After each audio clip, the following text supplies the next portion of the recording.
Yes, friends, how are you? How's your life going on? Today we are going to talk about distributed objects paradigm. So, first of all, let me tell you that what is object. Object is an instance of the class. Okay, what is object? Object is an entity. Object is an entity. Object is an instance of the class. Okay, so object orientation to distributed application is a natural extension of object oriented software development. Application access distributed over a network. Object provides methods through the invocation of which an application obtains access to services. So object-oriented paradigm include first RMI, second network services, third object request broker, and fourth object spaces. Okay. So RMI stands for remote method invocation. It's a mechanism by which two components of a system communicate by invoking each other through method calling. Okay. Next, network services. It makes network convenient. Next, object request broker. It's an architecture that to work provide environment to communicate.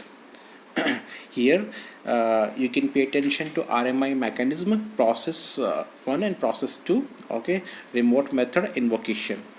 Next, remote method invocation is the object-oriented equivalent of remote method calls. In this model, a process invokes a method in an object which may reside in a remote host. As with RPC, arguments may be passed with the invocation. Result of the invocation is shipped back to requesting objects. State of object may be kept alive using persistence property. Next, the network services paradigm. Okay, you can pay attention here. Object service, network services, object request broker, mobile agent, RPC, RMI. RPC stands for remote procedure call. RMI stands for remote method invocation. Client and server. Okay, client sends request and server fulfills the request and message passing. Okay, and this is showing level of abstraction. Okay, high to low. In this paradigm, service providers register themselves with directory servers on a network. A process designing a particular service contacts the directory server at runtime, and if the service is available, will be provided a reference to the service. So using the reference, the processes interacts with the service. The paradigm is essentially an extension of the remote method call paradigm.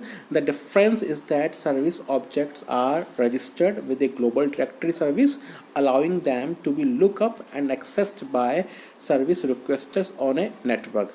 Java's technology is based on this paradigm.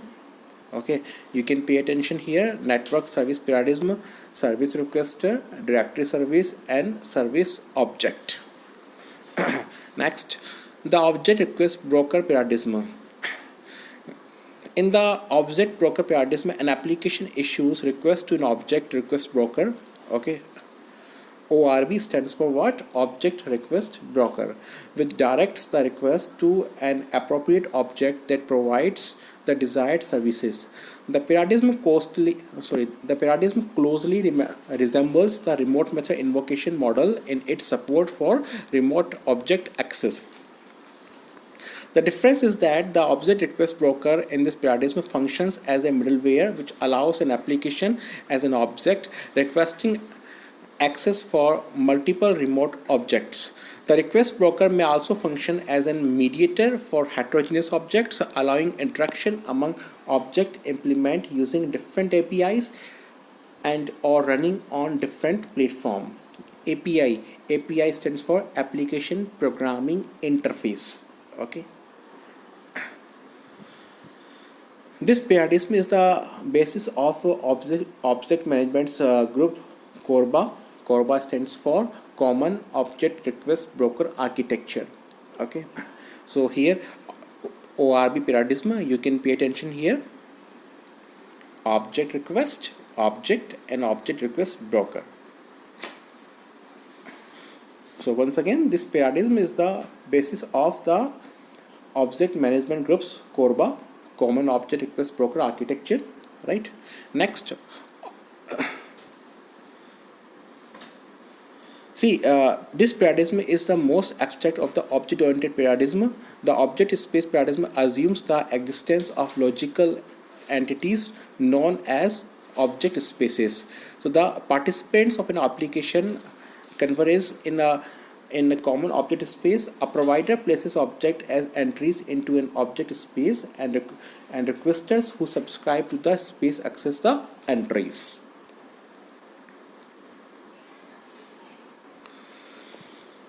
Next, let's talk about synchronous and asynchronous distributed system. Okay, first synchronous. See, main features. Lower and upper bounds on execution time of processes can be set in synchronous system. Transmitted messages are received within a non-bounded time. Okay, rates between local clocks have a non-bound. Okay, next, important consequences of synchronous distributed system. Okay, in a synchronous distributed system there is a notion of global physical time, okay, with a non-relative precision depending on the drift rate. Next, only synchronous distributed system have a predictable behavior in terms of timing. Only such system can be used for hard real-time applications.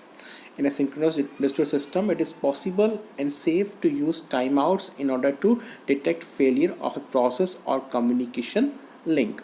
Okay, so it is difficult and costly to implement synchronous distributed system. Okay, because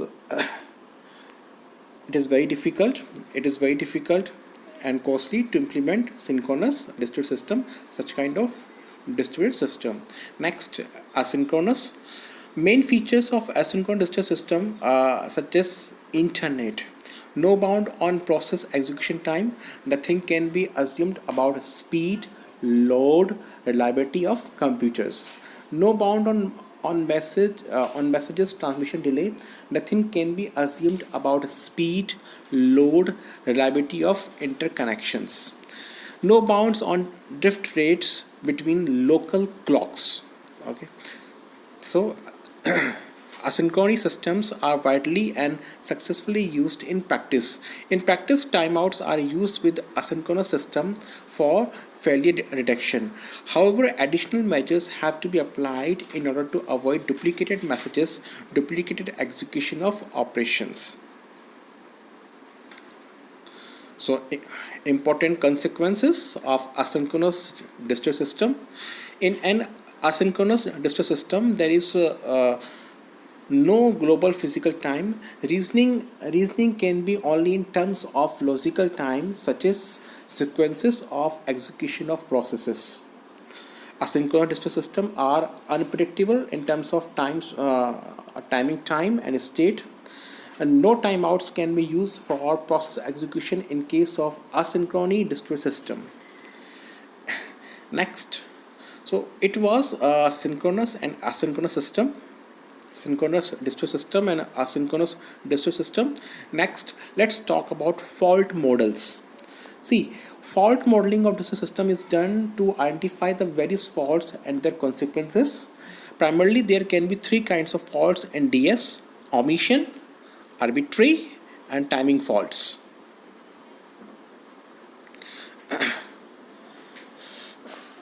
So important features of fault models: failure can occur both in process and communication channels. The reason can be both software and hardware faults.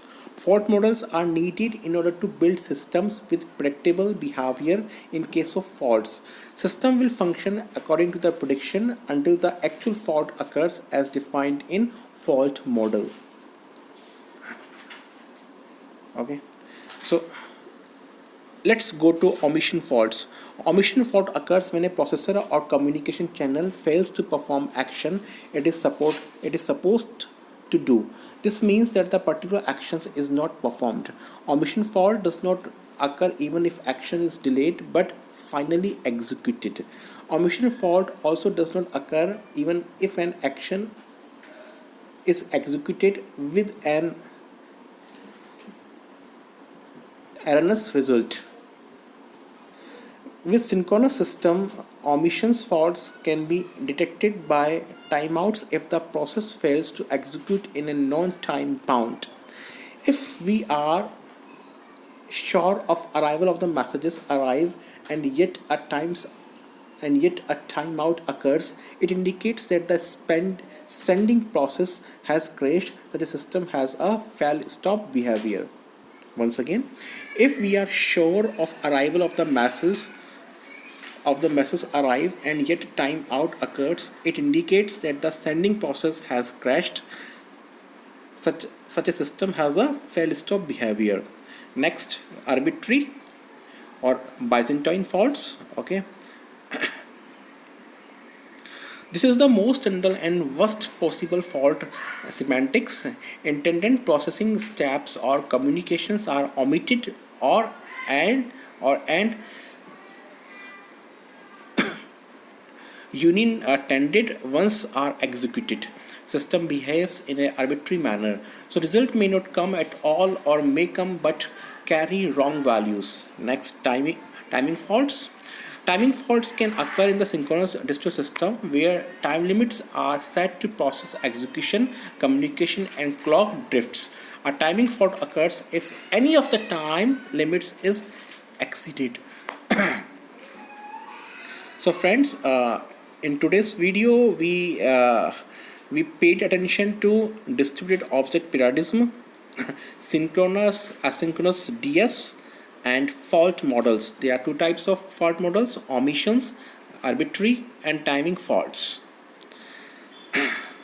I hope you must have got knowledge. Thank you very much.